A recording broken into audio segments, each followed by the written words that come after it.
In the early years of the 1960s, the United States faced a challenge unlike anything in its history.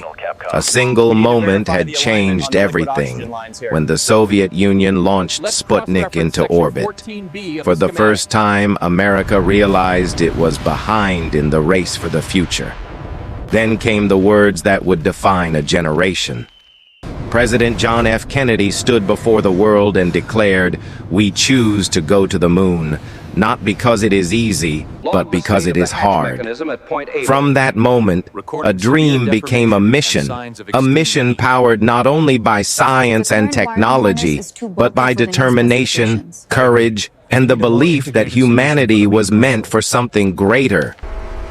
NASA began a journey filled with failures, breakthroughs, and unimaginable risks. Early rockets exploded on launch pads, test flights spun out of control, and in 1967, tragedy struck. A fire during a ground test took the lives of 3 astronauts on Apollo 1. It was a moment that nearly ended the dream.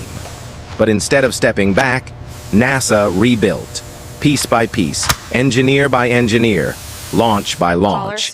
By 1969, the Saturn V rocket, the most powerful machine ever built by human hands, stood ready, 110 meters tall, 3,000 tons, a tower of metal designed to do the impossible.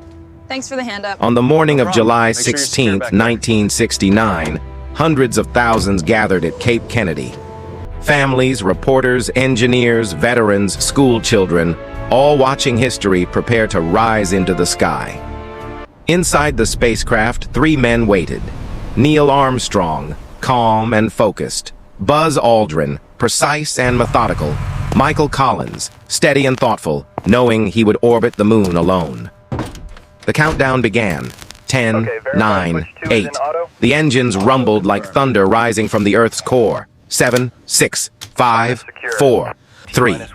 A wave of light and fire erupted beneath the rocket. 2, 1, and then lift off.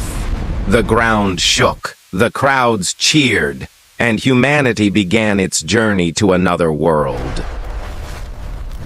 As the Saturn V soared through the atmosphere, the Earth grew smaller below. Clouds, oceans, continents, all shrinking into a single blue sphere. For the first time, humans saw home from afar, and it was breathtaking. 3 days later, Apollo 11 entered lunar orbit. Michael Collins remained in the command module, alone over the far side of the moon, cut off from all communication, floating in silence deeper than any place on Earth. Meanwhile, Neil Armstrong and Buzz Aldrin entered the lunar module. Its name was simple, yet powerful: Eagle. As Eagle descended, alarms echoed through the cockpit. A 12:02, then a 12:01. The computer was overwhelmed. Fuel was running low. Armstrong took manual control. Through the dust, he searched for a safe landing spot. The seconds ticked down. 40 seconds of fuel. 30, 20. Then, with a gentle whisper of metal against dust, Eagle touched the surface of the moon. For a moment, the world stood still.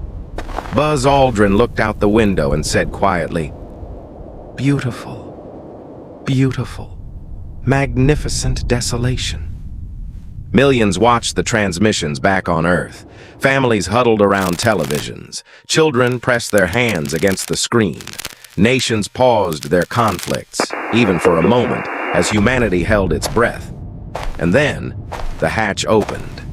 Neil Armstrong climbed down the ladder, each step slow, deliberate, historic.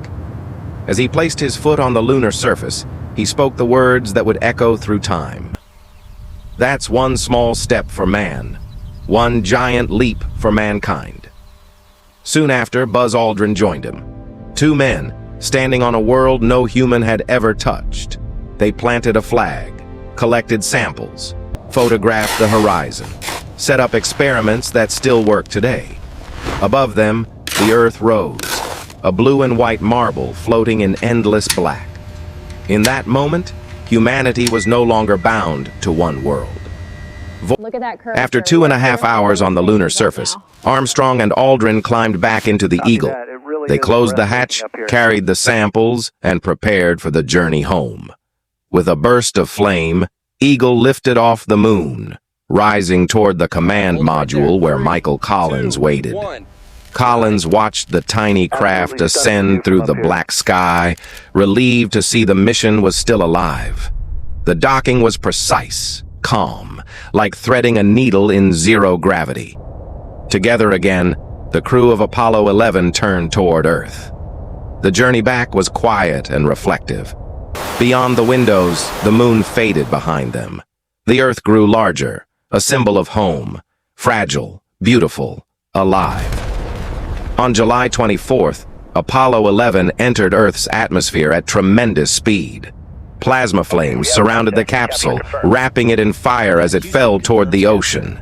Then, parachutes opened, blossoming red and white against the sky. Beautiful, isn't it? The capsule splashed into the Pacific Ocean, where rescue teams approached to bring the astronauts home. As the world celebrated, Armstrong, Aldrin, and Collins entered quarantine, just in case the moon held unknown dangers. Days later, they stepped out, alive, safe, and victorious. The streets of New York erupted in celebration. A ticker tape parade rained paper from the sky as millions cheered the heroes of Apollo 11. Humanity had done what once seemed impossible, a dream spoken by a president, a mission carried by thousands, and a journey completed by 3 brave men.